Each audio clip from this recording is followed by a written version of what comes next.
प्रिय भक्त सज्जनों, आज आपके साथ मैं शेयर करना चाहता हूँ श्री राम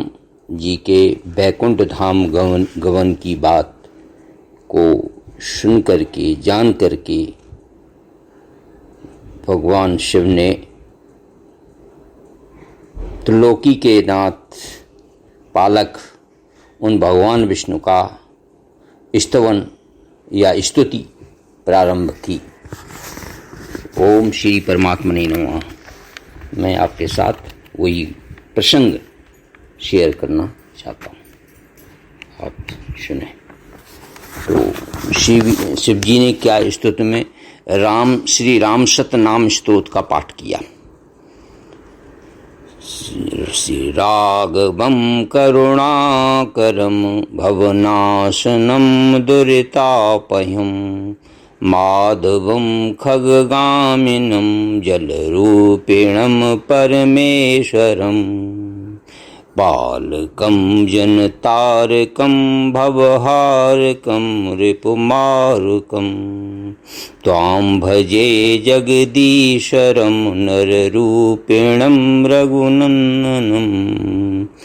भूधवं वनमालिनं घनरूपिणं धरणीधरं श्रीहरिं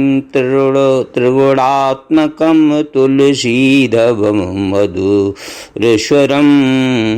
श्रीकरं शरणदं मधुमार्कं ब्रजपालुकं तां भजे जगदीश्वरं नररूपिणं रघुनन्दनं विठ्ठलं मथुरास्थितं रजकान्तकं गजमार्कं सनुत्तं वक्रमार्कं वृषघातकं तुरगार्दनं नन्दजं वसुदेवजं बलयज्ञं सुरपालकं तां भजे जगदीश्वरं नररूपिणं रघुनन्दनं केशवं कपिवेष्टितं कपिमार्कं मृगनन्दिनं सुन्दरं द्विजपालकं दितिजार्दनं धनुजार्दनं बालकं खरमर्दिनं ऋषिपूजितं मुनिचिन्तितं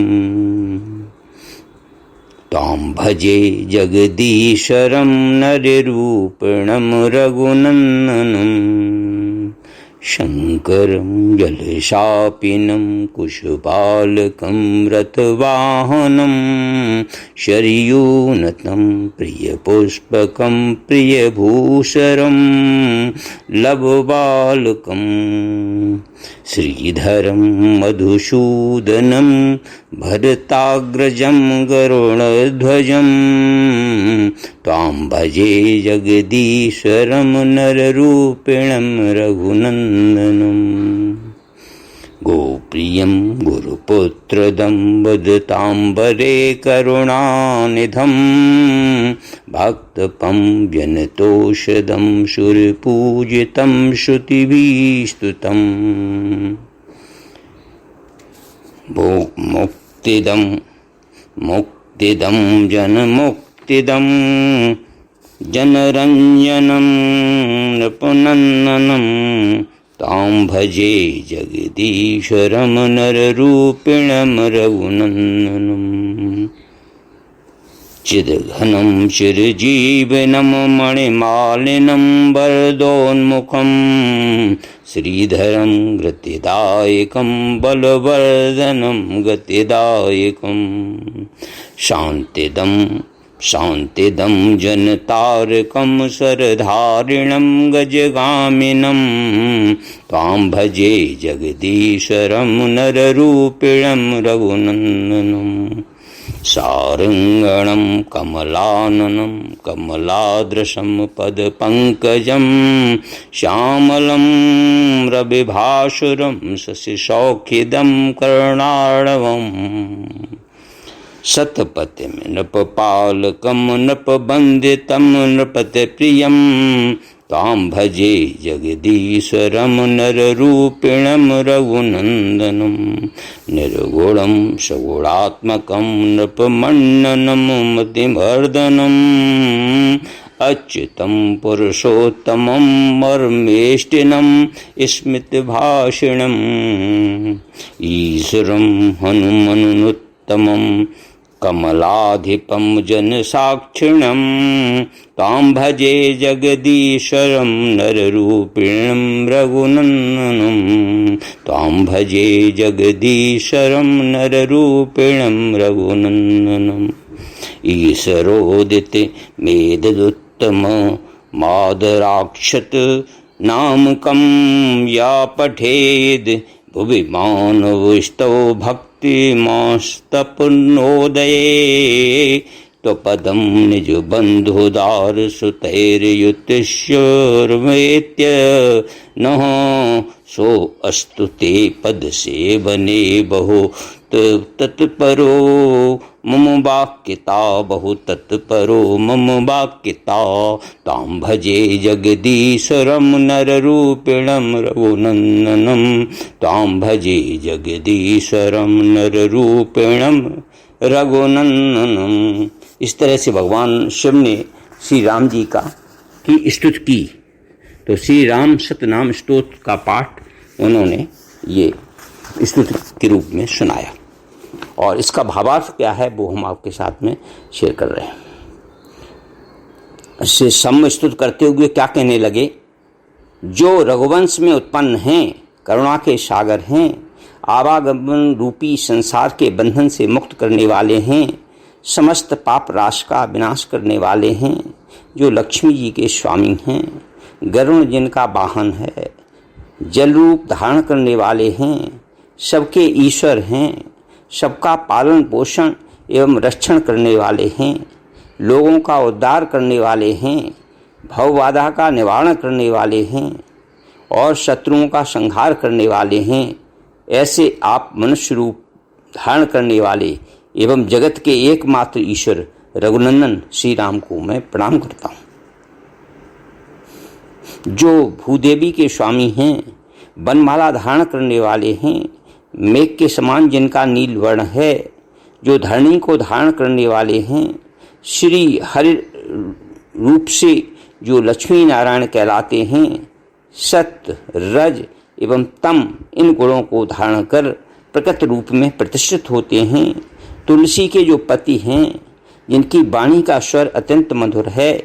जो शोभा एवं ऐश्वर्य का विस्तार करने वाले हैं, जो शरण प्रदान करने वाले हैं, मधु नामक दैत्य का जिन्होंने वध किया है, जो ब्रज धाम के पालक हैं, ऐसे आप मनुष्य शरीर धारण करने वाले एवं जगत के एकमात्र ईश्वर श्री रघुनंदन श्री राम को मैं प्रणाम करता हूँ। फिर क्या कहते हैं, जो विट्ठल नाम वाले हैं, जो मथुरा में विराजमान रहते हैं, निंदक रजक का जिन्होंने वध किया है,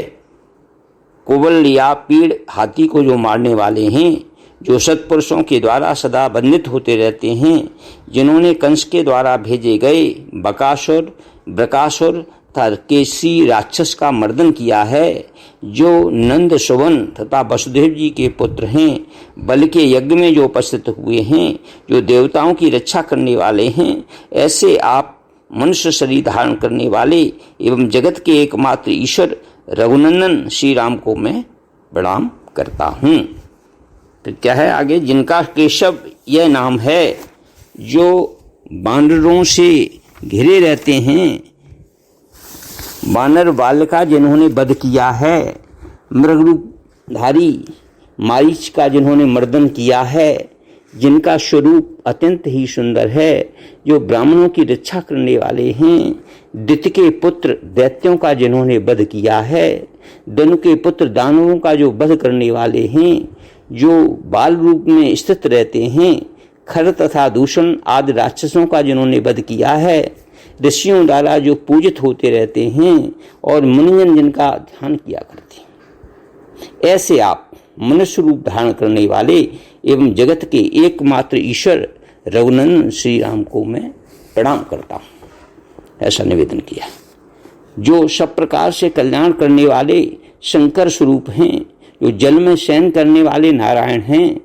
कुमार कुश जिनका पुत्र है, जिनका वाहन रथ है, देव नदी सरयू जिन्हें सदा प्रणाम किया करती है, जिन्हें पुष्पक विमान अत्यंत प्रिय है, जो ब्राह्मणों से अतिशय प्रेम रखते हैं, जिनका लव नामक पुत्र है, जो लक्ष्मी एवं ऐश्वर्य को धारण करने वाले हैं, मधु नामक दैत्य का जिन्होंने वध किया है,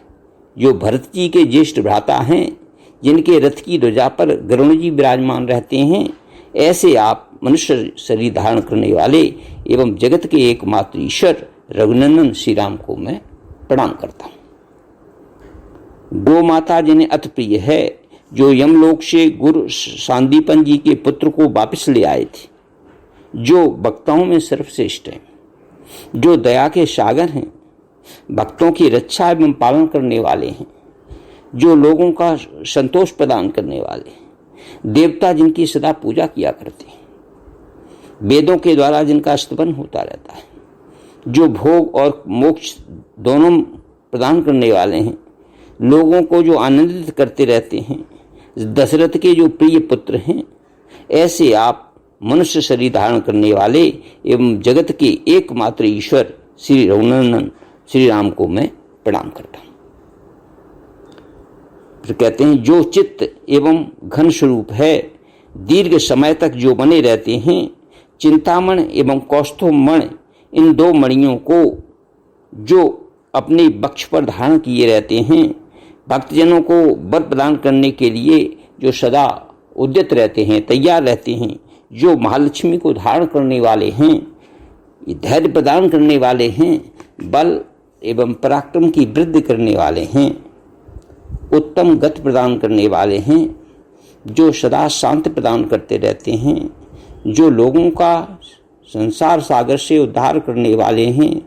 अमोघ बाण धारण करने वाले हैं, जो हाथी के समान धीर गति से चलने वाले हैं, ऐसे आप मनुष्य शरीर धारण करने वाले एवं जगत के एकमात्र ईश्वर रघुनंदन श्री राम को मैं प्रणाम करता हूँ। जो सांग नामक धनुष को धारण किए रहते हैं, कमल पुष्प के समान सुंदर और प्रफुल्लित जिनका मुखमंडल है, कमल के समान आयत जिनके विशाल नेत्र हैं, जिनके चरण कमलों के समान आभा वाले हैं, प्रकाशमान हैं, जो चंद्रमा को सुख प्रदान करने वाले हैं, करुणा के सागर हैं, जो सत्पुरुषों के स्वामी हैं, राजर्षि दशरथ जी के पुत्र हैं, सभी श्रेष्ठ राजा जिनकी सदा वंदना किया करते हैं, जो राजाओं के जो प्रिय हैं, ऐसे आप मनुष्य शरीर धारण करने वाले एवं जगत के एकमात्र ईश्वर रघुनंदन श्री राम को मैं प्रणाम करता हूँ। जो वस्तुतः निर्गुण हैं, परंतु भक्तों के कल्याण के लिए सगुण रूप धारण करने वाले हैं, राजाओं के शिरोमण हैं, लोगों की बुद्धि को प्रखर बनाने वाले हैं, जिनका स्वरूप कभी च्युत न होने वाला शाश्वत और एवं सनातन है, जो पुरुषों में सर्वोत्तम हैं, जो परमेष्टि स्वरूप हैं, जो मुस्कुराते हुए बोलते हैं, जो सबके स्वामी हैं, हनुमान जी सदा जिनकी वंदना किया करते हैं, जो महालक्ष्मी जी के पति हैं और लोगों के समस्त कर्मों के जो साक्षी हैं, ऐसे आप मनुष्य शरीर धारण करने वाले एवं जगत के एकमात्र ईश्वर रघुनंदन श्री राम को मैं प्रणाम करता हूँ। तो इस तरह से भगवान शिव ने उनकी ये 100 नामों वाली श्री राम जी की उत्तम स्तुति अत्यंत आदर एवं श्रद्धापूर्वक की, और जो भी भक्त जिसका ही निरूपांतर था श्री राम के 100 नामों वाली जो स्तुति थी, इसको जो लोग प्रातःकाल पाठ करेंगे, हे प्रभु वह मनुष्य मेरे आशीर्वाद से अपने बंद बानुओं सहित स्त्री तथा पुत्र आदि से समन्वित होकर चिरकाल तक आपके चरण कमलों की सेवा का अवसर प्राप्त करेंगे। जो ये पाठ करेगा वो भगवान के चरण कमलों की सेवा का अवसर प्राप्त करेगा और अंत में वैकुंठ लोक को प्राप्त होगा और इससे सभी मनोवांछित कार्य पूर्ण होंगे। इस प्रकार से जो है ये स्तुति भगवान शंकर ने श्री राम जी को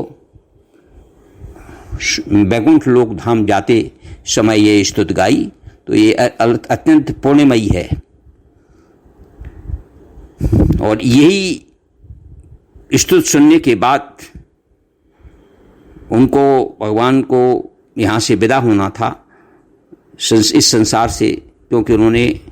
भगवान श्री राम ने, कहा जाता है 11,000 11 वर्ष 11 मास 11 दिन 11 घड़ी और 11 पल यहाँ पर पृथ्वी पर व्यतीत किए। और वो चैत्र मास के कृष्ण पक्ष की बसंत पंचमी नामक तिथि को वो अब वैकुंठ लोक धाम को लक्ष्मी जी के साथ चले गए। और इन वचनों को सुनकर मुस्कुराते हुए भगवान श्री राम ने मुनिश्रेष्ठ वाल्मीकि जी का आलिंगन किया, मुनिजनों की अनुमति की और गरुड़ पर विराजमान होकर के वो चले गए। देवताओं ने बहुत सारे वाद्य बजाए और नारद, मुनगण, महाविष्णु सब लोग आकाश मंडल में, देवता लोग फूलों की वर्षा करने लगे। इस तरह से उनका स्वर्गारोहण अपने परम धाम को गमन हुआ। तो इस वैकुंठ रोहण नामक स्तोत्र का जो नित्य पाठ करता है वो भगवान श्री राम जी की कृपा से मृत्यु के अनंतर वैकुंठ लोक को प्राप्त करता है। बोलो ओम श्री परमात्मने नमः, राम राम रामाय नमः। अगर आपको हमारा ये वीडियो पसंद आए तो कृपया इसे लाइक करें, शेयर करें और सब्सक्राइब करें। ज़्यादा से ज़्यादा लोगों को फॉरवर्ड करें, जिससे ज़्यादा से ज़्यादा लोग इस सुंदर पवित्र प्रसंग को सुन करके लाभान्वित हो सकें। धन्यवाद। भगवान श्री राम सभी का कल्याण करें।